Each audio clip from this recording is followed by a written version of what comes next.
Halo anak-anak Bapak, hari ini kita akan membahas beberapa soal yang Bapak perhatikan belum kalian pahami ketika melaksanakan ujian ya. Harusnya memang soal ini kita bahas setelah selesai ujian. Jadi langsung kita bahas. Hanya saja karena memang ada beberapa di antara temanmu yang baru selesai ujian, nah maka kalaupun dalam pertemuan ini baru kita bahas soalnya, Bapak berharap kalian tetap semangat ya anak-anakku ya, supaya kalian tahu apa yang salah, mengapa kamu salah. Karena memang ada beberapa anak Bapak yang sangat menyenangkan, sangat membuat Bapak bangga karena mereka bertanya ke Bapak, "Pak, saya salah. Mengapa ini salah?" Kenapa dia bisa bertanya seperti itu anak-anakku? Karena memang dia perhatikan, berbeda dengan kebanyakan anak-anak Bapak yang hanya diam, mau diberikan jawabannya apapun itu hanya menyimak saja, hanya mendengar saja tanpa disimak. Nah, jadi kamu perhatikan apa yang Bapak ajarkan, apa yang kita bahas hari ini, supaya kamu tahu bagaimana jawaban yang benar sewaktu ujian yang lalu. Bisa ya? Nah, selamat mengikuti pembahasan soal ini.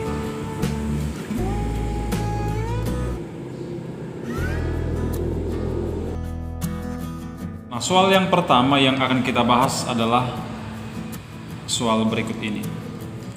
Coba kalian perhatikan ya.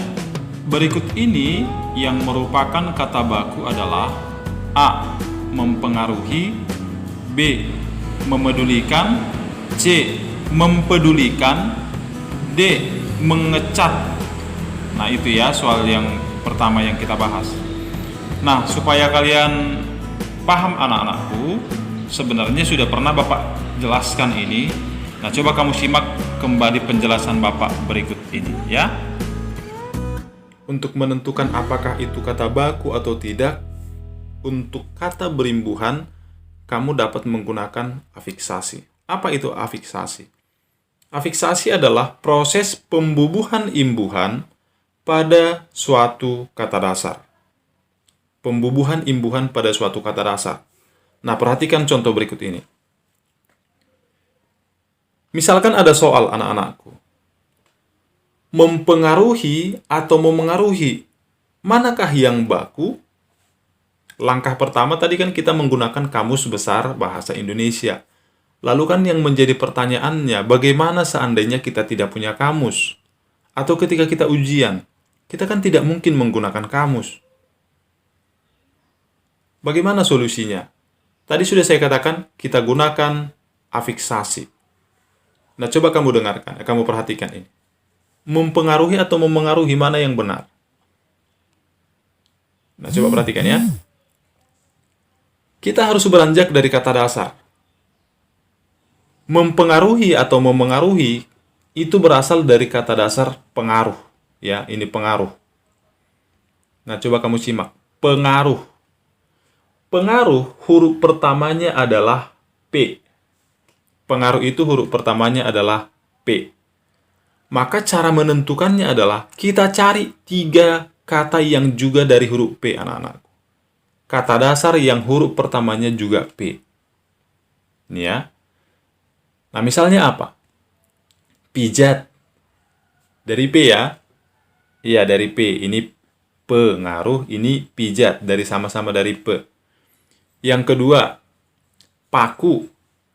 Itu juga dari P. Yang ketiga, putar.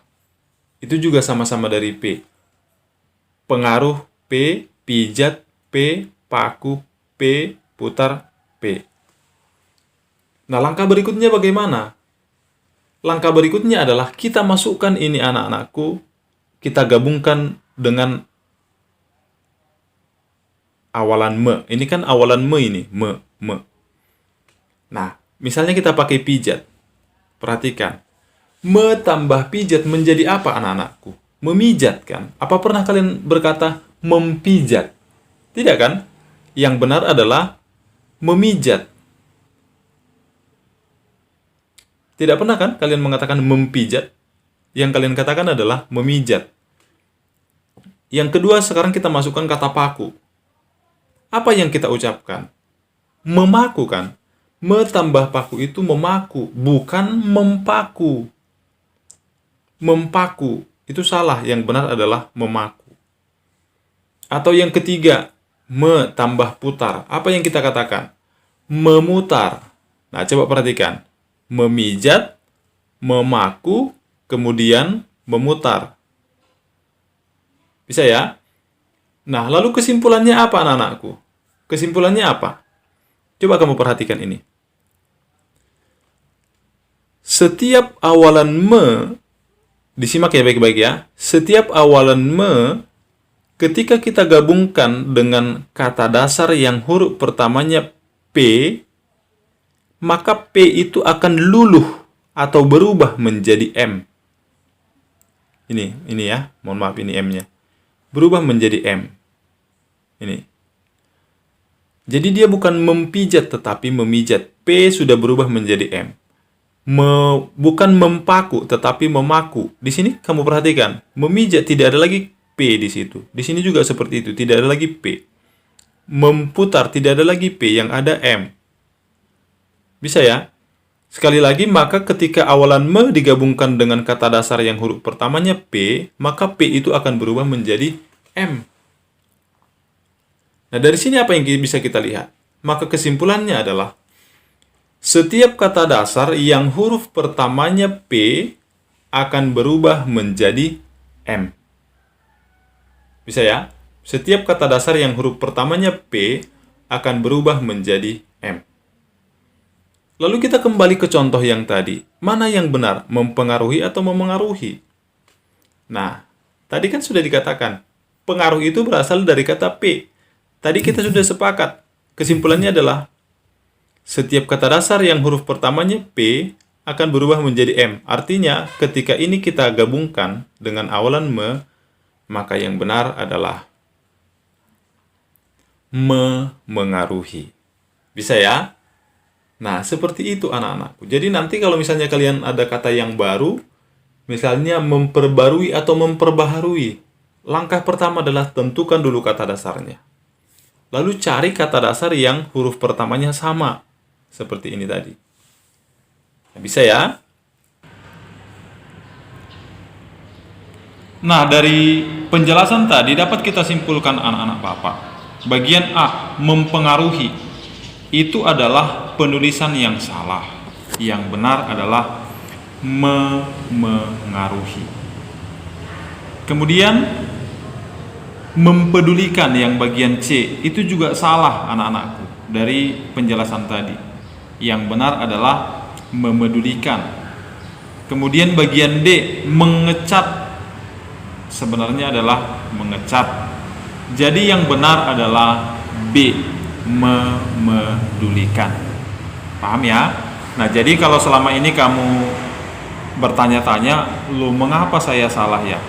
Nah, jadi dari penjelasan ini, Bapak rasa kamu sudah yakin, sehingga jika ada nanti pertanyaan seperti ini kembali ditanyakan, baik itu nanti di ujian semester atau dimanapun itu, kalian harus selalu ingat itu anak-anakku, bagaimana cara menentukan kata baku tanpa menggunakan Kamus Besar Bahasa Indonesia, khususnya untuk kata-kata berimbuhan. Oke ya? Nah, kita lanjutkan soal yang kedua.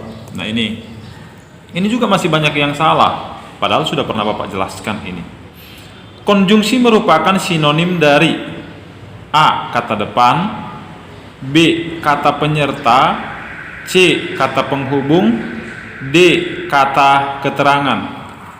Nah, jawabannya adalah kata penghubung. Jadi konjungsi itu anak-anakku kata penghubung ya. Kalau bagian A, kata depan, itu adalah preposisi. Kata penyerta itu tidak ada anak-anakku. Kata keterangan ada, tetapi itu bukan konjungsi. Jadi konjungsi sinonim dari kata penghubung. Oke ya, sudah jelas ya? Jadi kalau misalnya selama ini kamu bertanya, inilah jawabannya. Konjungsi sinonim dari kata penghubung. Nah, yang ketiga. Nah, perhatikan ini sangat banyak yang salah. Penulisan yang benar adalah A di samping, B di saku, C di atas, D dilempar. Nah, ingat ya anak-anakku, dibagi menjadi dua. Ada awalan di, ada kata depan di. ya, ingat itu. Ada awalan di, ada kata depan di. Kata depan di apabila dia menunjukkan tempat. Tempat. Ingat itu, kata depan di apabila menunjukkan tempat. Sedangkan ketika tidak menunjukkan tempat, maka itu bukan kata depan tetapi awalan, ya. Awalan. Jadi ada dua jenis di, ada awalan, ada kata depan. Ya. Untuk awalan penulisannya harus digabungkan. Untuk kata depan penulisannya harus dipisahkan. Nah, coba perhatikan bagian A misalnya. Di samping. Bagaimana cara kita menentukan itu kata depan atau awalan? Coba, adakah pertanyaan yang menggunakan di mana jawabannya di samping? Coba misalnya, di mana kamu simpan sepeda itu? Di samping. Bisa ya? Bisa. Di mana kamu letakkan kayu itu? Di samping. Bisa ya? Iya, maka di pada kata di samping itu adalah kata depan. Jadi kalau kata depan itu harus dipisah, ya. Berarti bagian A jawabannya benar, di samping. Nah, sekarang kita lihat bagian B, C, dan D, apa yang salah. Adakah pertanyaan di mana jawabannya di saku? Ada. Misalnya, di mana kamu simpan uang itu? Di saku celanaku. Berarti kata depan ya? Iya, di saku itu kata depan. Berarti kalau kata depan harus dipisah. Nah, sedangkan ini penulisannya kan kamu perhatikan dirangkaikan kan? Beda dengan bagian A tadi, ada pisah, ada spasinya. Kalau ini tidak ada, di saku. Berarti ini salah. Harusnya di dan saku ini harus dibuat spasi atau jarak. Bagian C bagaimana? Di atas. Adakah pertanyaan di mana jawabannya di atas? Ada. Misalnya, di mana kamu letakkan buku itu? Oh, di atas. Di mana kamu simpan tasmu? Oh, di atas. Maka di pada kata di atas harusnya dipisah. Ya, ini harusnya dipisah karena di pada kata di atas adalah kata depan. Ya. Nah, sedangkan ini di pada kata dilempar anak-anakku itu bukan kata depan tetapi awalan. Apakah ada menggunakan kata tanya di mana jawabannya dilempar? Tidak ada. Misalnya, di mana kamu simpan batu itu? Dilempar. Tidak ada kan? Nah, jadi kalau dia tidak bisa menjawab pertanyaan di mana, itu adalah awalan. Dan ingat, kalau memang awalan, penulisannya harus digabungkan. Nah, maka dilempar salah. Harusnya ini digabungkan. Tidak ada spasi. Nah, maka jawaban yang benar adalah A, di samping. Bisa ya anak-anakku? Oke, kita lanjutkan. Nah, perhatikan ini. Penggunaan tanda titik dua yang salah. Ingat ya, yang salah. Berarti semuanya benar. Ada salah satu yang salah, itu artinya. Nah, jika kamu ingat pada pertemuan sebelumnya Bapak sudah jelaskan itu anak-anakku. Penggunaan tanda titik dua itu misalnya digunakan untuk kalimat lengkap yang disertai pemberian. Jadi pada pembelajaran sebelumnya juga sudah Bapak jelaskan. Pemberian yang dimaksud adalah terdapat kata umum dan kata khusus. Nah, misalnya ini bagian A. Ibu menyiram bunga, titik 2, melati, mawar, anggrek. Apakah melati, mawar, anggrek adalah jenis-jenis dari bunga? Iya, benar. Berarti bagian A sudah benar. Bagian B. Ibu membeli alat tulis, titik 2, pensil, pulpen, penghapus. Apakah pensil, pulpen, penghapus itu bagian dari alat tulis? Iya, benar. Maka bagian B sudah benar. C. Adik memakan semangka, titik-titik, jeruk, durian, apel. Apakah jeruk, durian, apel itu adalah jenis-jenis semangka? Tidak, ya, tidak. Berarti ini adalah salah. Nah, kemudian bagian D, benar atau salah? Pada pembelajaran sebelumnya kita juga sudah belajari atau sudah Bapak jelaskan, salah satu penggunaan tanda titik dua adalah digunakan untuk memisahkan nama tokoh dan dialog, ya. Jadi ini Tono, titik 2. Apa yang kamu lakukan? Nah, ini sudah benar. Jadi karena tadi pertanyaannya penggunaan tanda titik 2 yang salah, maka yang salah adalah bagian C. Saya jadi sudah paham itu ya anak-anakku ya. Oke, kita lanjutkan soal berikutnya. Ini sangat mudah. Jadi kalau Bapak perhatikan ada yang salah untuk ini, sebenarnya bukan soalnya yang sulit. Kamu yang tidak belajar, kamu yang tidak menonton video pembelajaran. Observasi bersinonim dengan pengamatan. Jadi kok masih bisa banyak yang salah? Observasi bersinonim dengan pengamatan, ya. Nah, oke, soal berikutnya. Tulisan deskripsi bertujuan untuk, ingat ya nak, deskripsi itu tujuannya adalah untuk menggambarkan. Penggambaran itu kita lakukan dengan menggunakan panca indera, misalnya melalui penglihatan, penciuman, pendengaran, dan sebagainya. Yang pasti kita bertujuan untuk menggambarkan, sehingga orang yang mendengar informasi yang kita sampaikan itu dapat membayangkan apa yang sedang kita sampaikan. Bisa ya? Nah, oke. Soal berikutnya. Nah, ini dia. Ini pun masih banyak yang salah.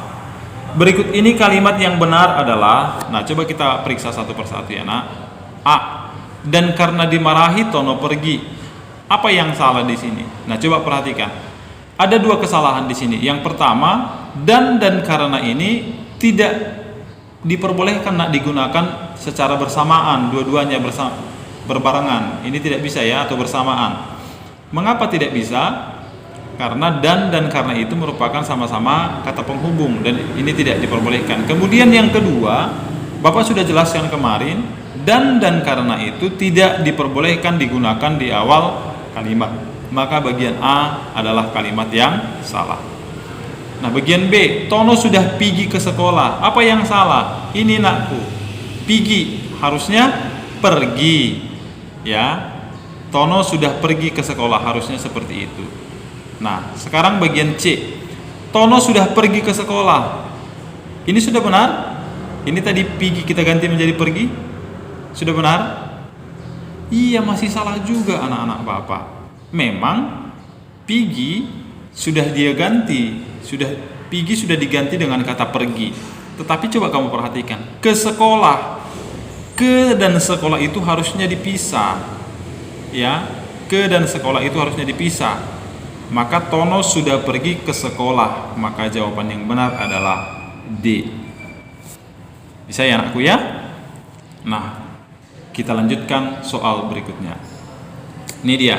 Ini pun banyak yang salah. Bapak bingung, kenapa kamu banyak yang salah? Saya rasa karena tidak paham soalnya ini.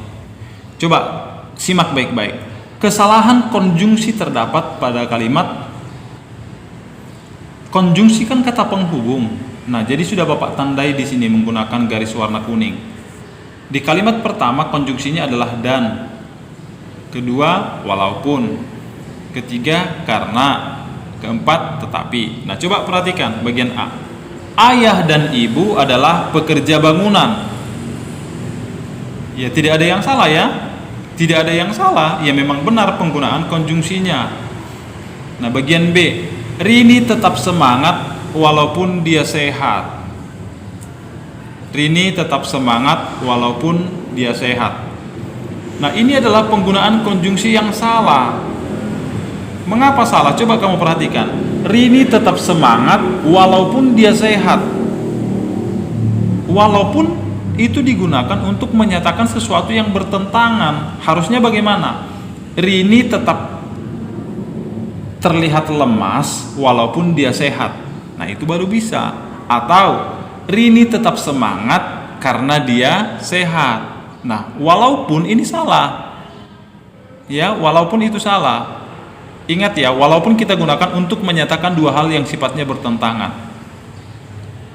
Ya, Rini tetap semangat walaupun dia sehat. Harusnya Rini tetap semangat karena dia sehat.